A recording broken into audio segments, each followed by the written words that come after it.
Hello everyone, I am very glad that you're joining this story. Subscribe, like and comment. Enjoy the story, smile more often.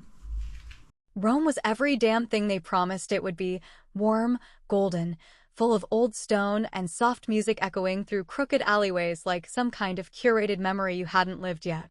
It was my first time here, though Derek had been countless times growing up, dragged across cobblestone piazzas in expensive little shoes by Lucia, his perfect, polished mother with her red lips, judgmental eyes, and gold chains that clinked when she leaned in to whisper something venomous behind a napkin.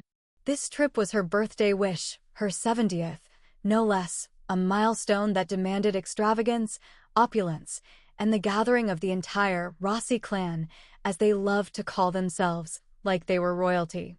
Not just old-money suburbanites with imported olive oil and endless entitlement. We'd been planning it for months. Or rather, I'd been planning it. Booking, coordinating, emailing back and forth with the venue and the florist and the jazz trio she insisted on having, because silence makes a dinner feel like a funeral. Everything had to be perfect. And by everything, I mean everything for her. Not once did anyone ask what I wanted or whether I was okay juggling their 5 million little requests while also trying to enjoy my first time in Italy. But I kept smiling, kept playing along, kept pretending I didn't hear the snide comments or notice the way they never included me in the real planning conversations. You know the kind, when they'd all be sipping wine on the terrace, laughing about stories from back home, and I'd come out and the air would shift just slightly, like I'd tripped an alarm they'd forgotten to disable. But even with all that, I didn't expect the chair thing. We arrived at the venue, some ornate restaurant overlooking the city, high above the chaos, glittering like a postcard. Everyone was dressed to the nines. Lucia wore a floor-length navy dress that screamed old money widow, and Derek looked every bit the poster child of the Rossi legacy, tailored, tan, confident. I'd worn a simple black gown. Understated. Elegant. But not enough to be noticed, clearly. The moment we entered the private dining room, something felt off. Maybe it was the way Lucia barely looked at me before air-kissing Derek like he'd just returned from war. Or maybe it was how the rest of the family, cousins, aunts, uncles, a swarm of them, gave me those two bright smiles, the ones that never reached the eyes. But no, the real shift happened when we reached the table. It was massive. White linen, fine china, menus printed in gold. At the head sat Lucia's throne of a chair, flowers blooming behind her like a coronation. And around it, exactly 20 seats. I counted. 20. There were 21 people, including me. I looked again. Maybe I missed one. I hadn't. I looked at Derek. His eyes skimmed the table like he was just now noticing. Then he laughed, loud and boyish like always, that laugh he used to charm waitresses and defuse tension. "Whoops," he said, looking around, shrugging. "Must have miscounted." And just like that, the whole table chuckled. Actual laughter. A few, oh, Derek, some, how did we forget, but no one moved.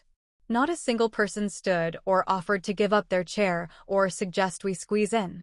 Lucia didn't flinch. She was already sipping her wine like the scene was unfolding in a different room. And I just stood there, at the end of the table, staring at this beautiful dinner I'd helped create, no, that I made happen, with nowhere to sit. It was quiet for a moment, just a moment, and I felt the blood drain from my face. Not from shame, no. From clarity. A cold, sharp clarity that only comes when something finally, brutally makes sense. I smiled then. Not a big smile. Just enough to show my teeth.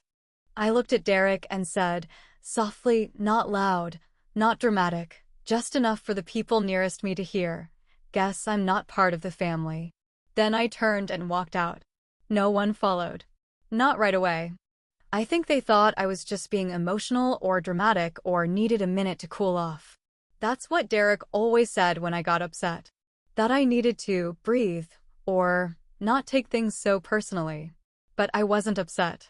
I wasn't even angry. I was done. And being done felt like floating. Like stepping out of a room full of poison air and finally getting a lungful of something clean. I walked down the stone stairs, my heels clicking against marble, past the glowing waiters and violin players who nodded as I passed. One of them looked confused. I smiled at him too. Outside, the Roman night wrapped around me, warm and indifferent. I sat on a bench across from the restaurant, pulled out my phone and opened the spreadsheet. The one with all the vendor contacts. The one I'd kept obsessively updated because no one else could be bothered. I made a few calls. Simple ones. Quick. Then I turned off my phone. By the time they realized what I'd done, it was too late.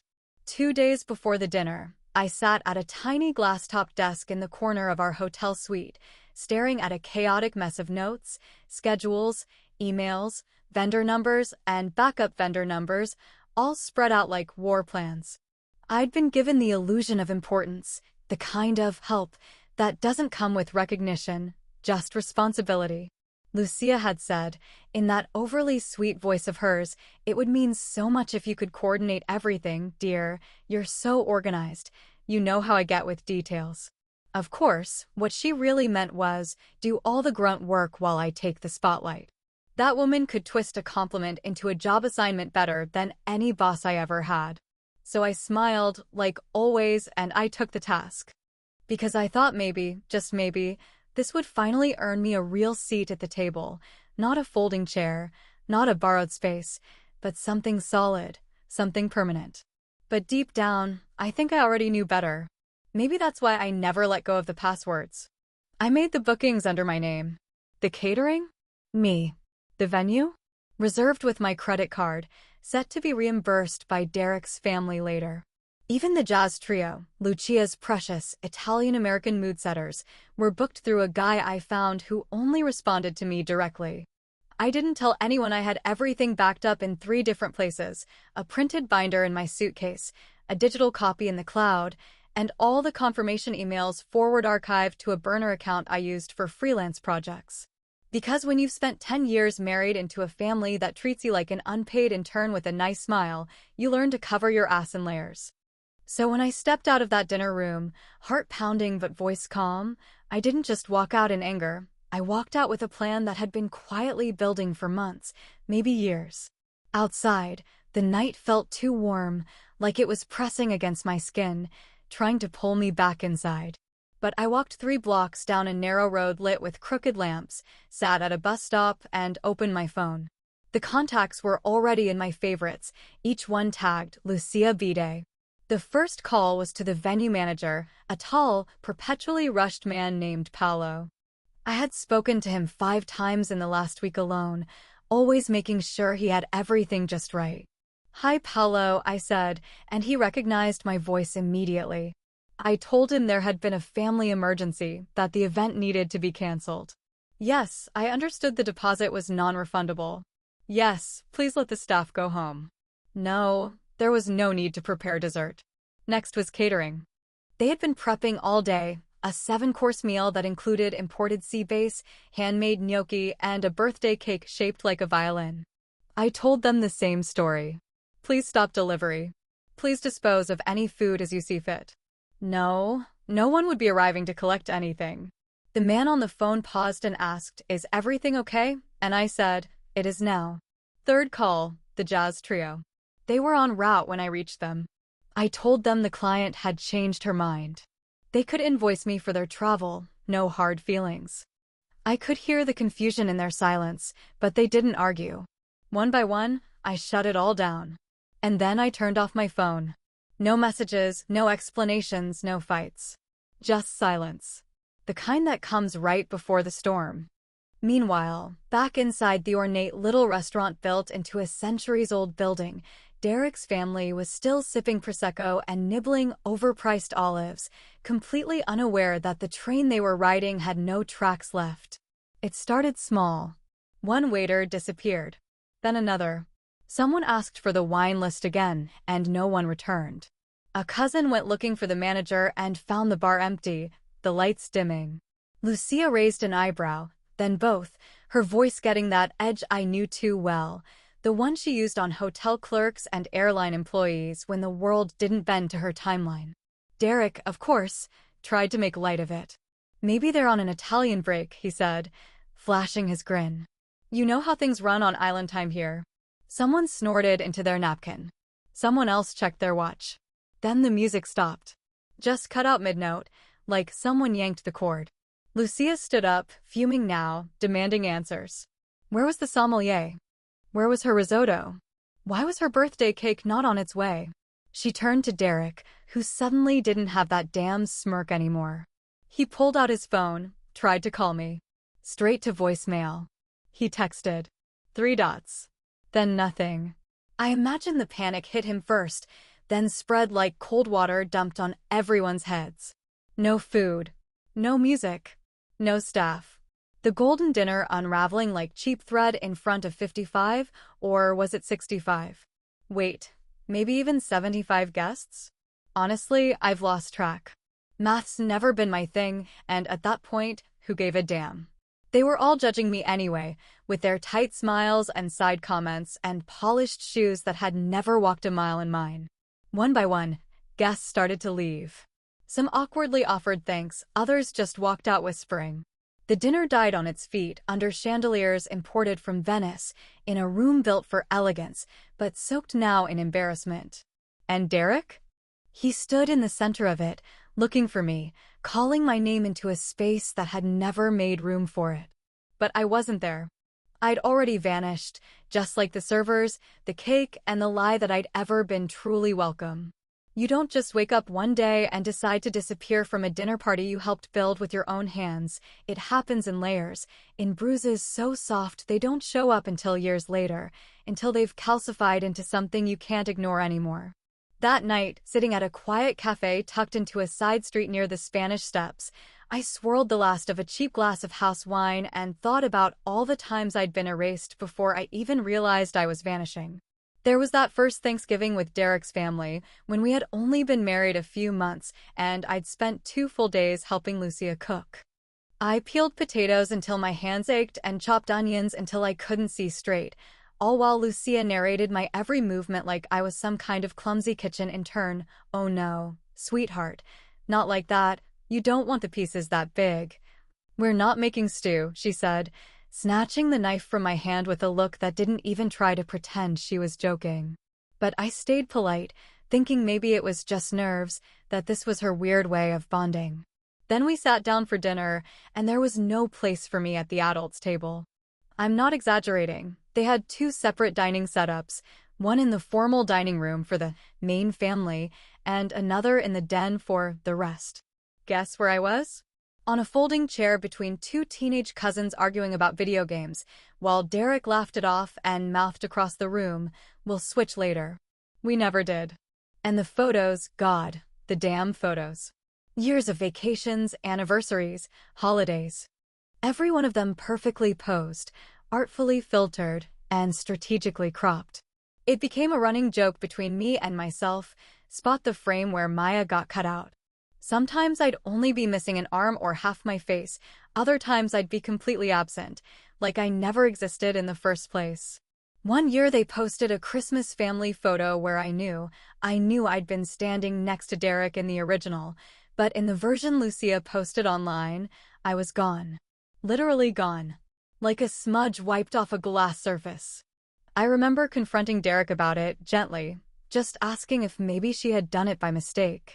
He didn't even look up from his phone when he answered, "That's just how they are, babe. Don't take it personally." That phrase, "that's just how they are," it became a mantra, a stitched-up excuse that covered every casual insult, every sideways glance, every time I was left out of group messages or dinner toasts or whispered jokes in Italian I couldn't understand. Lucia once said to my face, while passing me a tray of cannoli, "You wouldn't understand. It's an Italian thing," as if my last name, my marriage, and the 10 years I'd spent biting my tongue in that family counted for nothing because I couldn't roll my RS and didn't wear perfume that smelled like church candles. But I stayed. I stayed because I loved Derek, or I thought I did, and because I believed there was a kind of nobility in enduring. I thought if I just kept showing up, kept being kind, kept being useful, they'd eventually fold me into the circle. But people don't fold in what they don't respect. They use it. And they discard it. And all the while I was watching. Every slight, every comment, every cold moment. I collected them like stones in my pocket, not to throw. Not yet, but to remember. Because even silence has a memory. So that night, while they scrambled around a dying party that no longer had food or music or a host, I sipped my wine and stared at the street lamps flickering on like fireflies across the Roman skyline. People walked past me, laughing in other languages, clinking glasses, calling to each other. The world didn't care about the Rossi family, and honestly, neither did I anymore. I ignored the buzzing of my phone. 10 missed calls from Derek. 2 from his sister. A voicemail from Lucia that I didn't bother listening to. Messages stacked up like little desperate bricks trying to rebuild a house I'd just set fire to. Instead, I opened a new text, typed one line, and hit send without even reading it over. Still think I'm not part of the family? The knock on my hotel door wasn't polite, and it sure as hell wasn't hesitant. It landed with the full weight of a man who thought he still had power in the situation, who believed that showing up early the next morning, furious and red-faced, would be enough to rattle me into some kind of apology. I opened the door slowly, not because I was afraid, but because I wanted him to see it, the calm, the control, the fact that I hadn't lost a minute of sleep while his mother sobbed over a ruined birthday and half the family scrambled to save face. Derek looked wrecked. Hair still styled, of course, because even in rage, he was groomed, but his shirt was wrinkled, his collar loose, and his jaw clenched tight enough I could hear his teeth grinding before he said a single word. "You embarrass my family," he said, not even waiting to cross the threshold fully. "You embarrass my mother in front of everyone she knows." His voice had that biting tone, that false composure he used when he thought anger made him righteous. I stepped back to let him in, just enough to avoid a hallway scene, and he didn't hesitate, stormed in like he owned the place, like this room, this life, this woman, were all still his to command. "My mother," he repeated, louder this time, as if repetition made the offense worse, was humiliated. "Do you even understand what you did? What this looks like?" I didn't answer right away. I closed the door behind him, turned the latch, and walked over to the tiny espresso machine in the corner of the suite.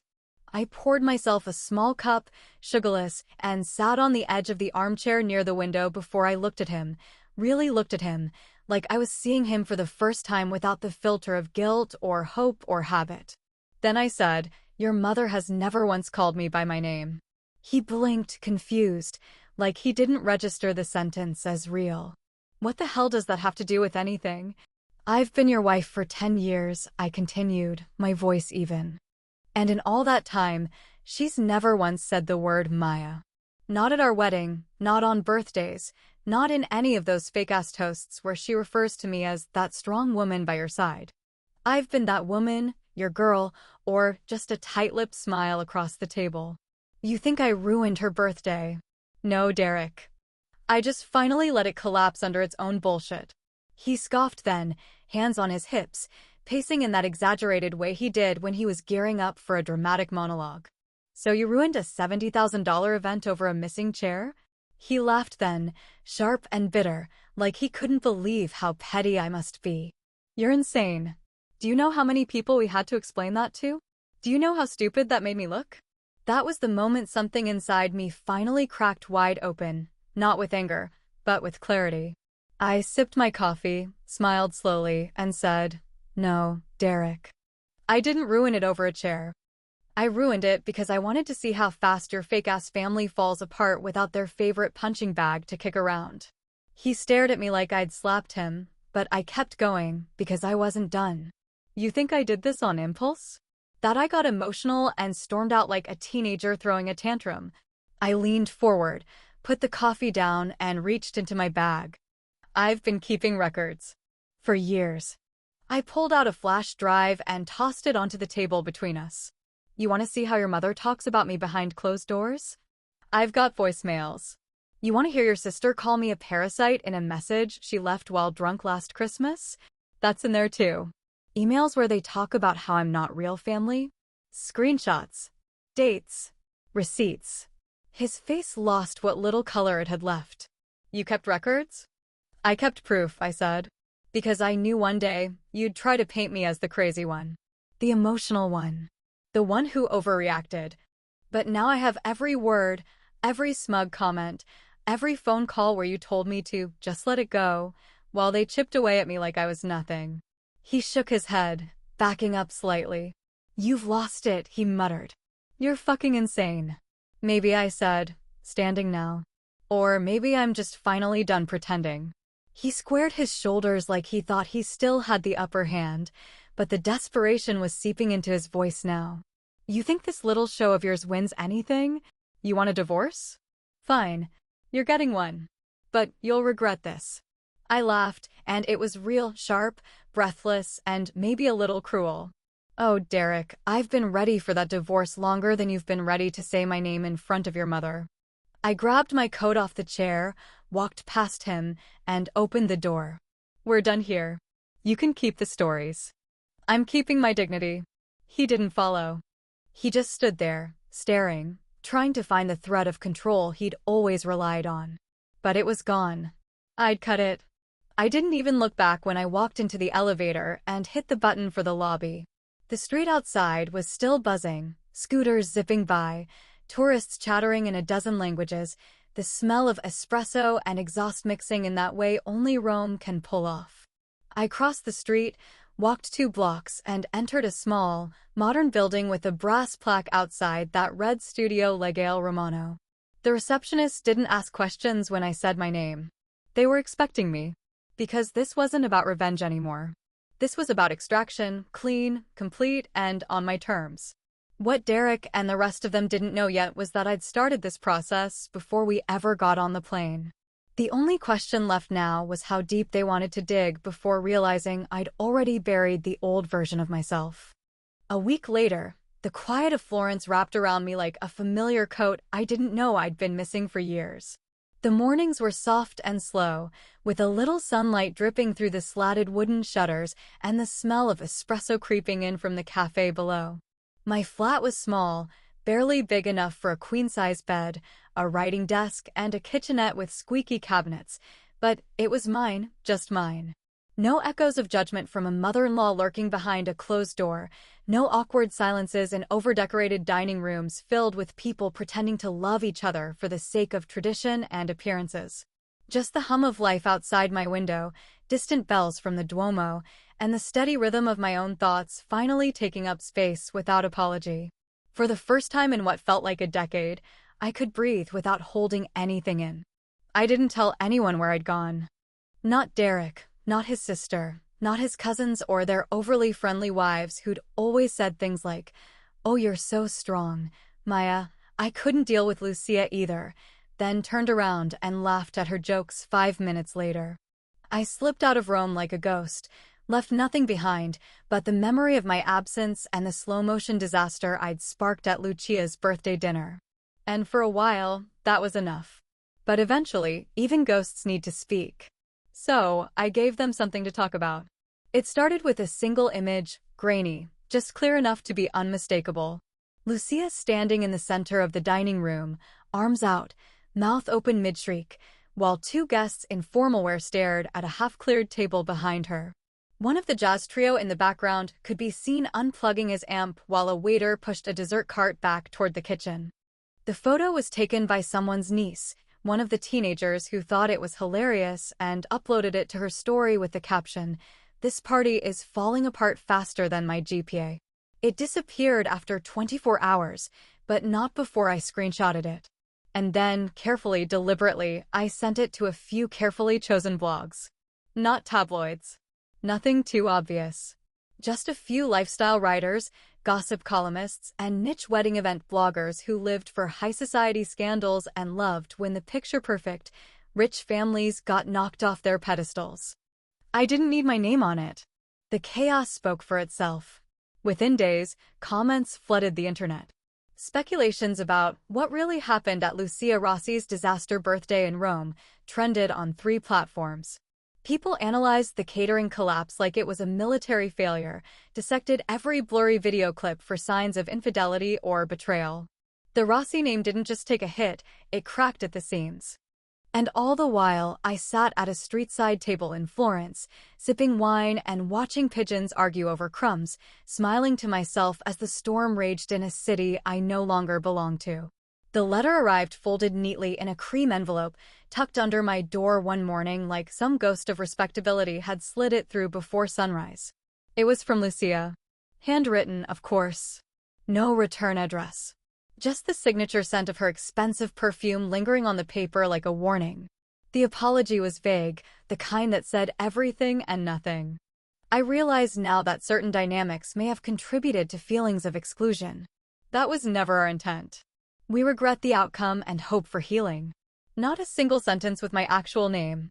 Not a moment of ownership. It read like it had been vetted by a lawyer, or maybe a PR team. Polished, cold, hollow. I tore it into 4 even pieces and fleshed them one by one, like the last remnants of a lie I no longer needed to carry. Later that afternoon, I sat across from a woman named Claudia in a quiet bookstore that smelled like old pages and ambition. She was a journalist, the good kind, curious, sharp-eyed, always listening more than she spoke. I told her everything. Not the gossip version, not the leaked photo mess, but the real story, the one that started long before a missing chair, long before Rome. I gave her the years of being slowly erased, the little cuts that added up, the truths no one else ever wanted to hear because they made their holidays uncomfortable. I told her about the patience it took to be silent, the strength it took to stay polite, and the power it gave me when I stopped doing either of those things. She didn't interrupt. She just took notes and asked if I had a title in mind. I didn't hesitate. Seat at the table. And in that moment, something inside me clicked into place. I hadn't been trying to burn bridges. I'd been setting fire to a cage. A beautiful, gilded, suffocating cage that I was told was my privilege to be inside. But family isn't just blood and tradition and fake smiles across crystal glassware. Family is who you choose to show up for, who you choose to build with. And sometimes, family is exactly what you choose to burn to the ground. They always thought I wanted in. I didn't. I just wanted to be seen. But now, they're the ones watching, and I'm not even looking back.